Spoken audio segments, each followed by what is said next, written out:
Hi, I'm getting ready to make homemade ice cream.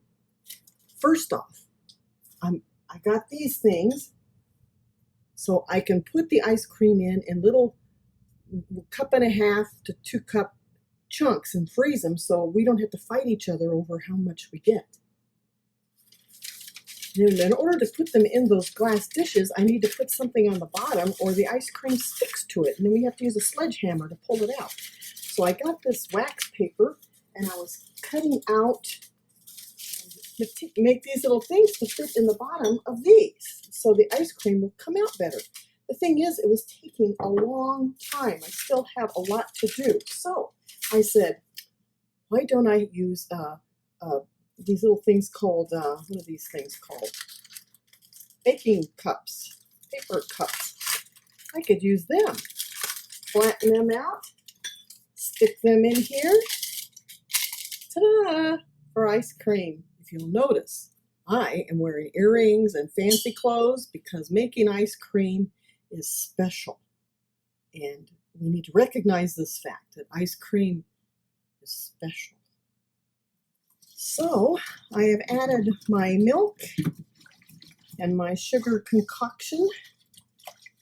The recipe calls for mixing well. I don't have to cook this because I'm not using eggs. I have found that using eggs in ice cream requires knowing how not to heat things up too much, and you have to strain, and you have to, so I'm going to show you what it looks like so far. Okay, so far I've got this much. See if I can find my, looks good, feels good. And I went ahead because it calls for lemon juice in it, 2 tablespoons of lemon juice. I put my milks and different things and added them all at once so I didn't worry about any curdling. Ready? I'm going to be putting these jars, these containers in the freezer once I get going. So they'll be cold when it's time to put the ice cream. You need to save this portion of the video because you're not going to see me washing dishes again. Yeah. So here's my ice and my, not ice, my salt, whatever it is, it's white. According to the recipe, I take my mixture and pour it into this canister.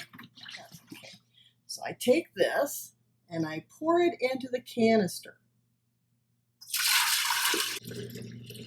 Here it goes. Isn't that pretty? Oh my word. Shall I lick? It's okay. I think it'll be just fine. Now we're supposed to take this and put it in that over there. See, I have that together, and then the book says have this mix about 2 minutes before you actually add the ice in. That had to get my power strip because the outlet is too far away for this very short cord, and that's the way it is. Now, after you have spilled ice and made puddles everywhere, and you've got that cleaned up, and you've got the noise maker making, which happens to be worse than having an angry parakeet. Isn't that pretty? And it's getting warm in here, so the specialness is wearing off. I'm going to have to go and downsize on the special gear I'm wearing. When the time comes, I must hand dip the ice cream into my cold containers, which are in the freezer right now. This batch is taking longer than the 20 to 30 minutes that is suggested. It says 40 minutes is max. So we're getting some more ice, and we'll see about 40 minutes, and I have to cut it off. Stop! Finally, just now. Look at that, would you? Isn't that amazing? Oh my word. And I've got my cold dishes all ready. We're taste testing. The rest of it's in the freezer already. And then I've got to clean up. So I finished taste testing. Chris taste tested. Ice cream passes like a dream.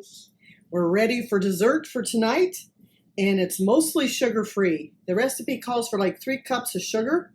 So I half that, so it's 1.5 cups, and I put in 3/4 cups of brown sugar and almost 3/4 cups of baking blend.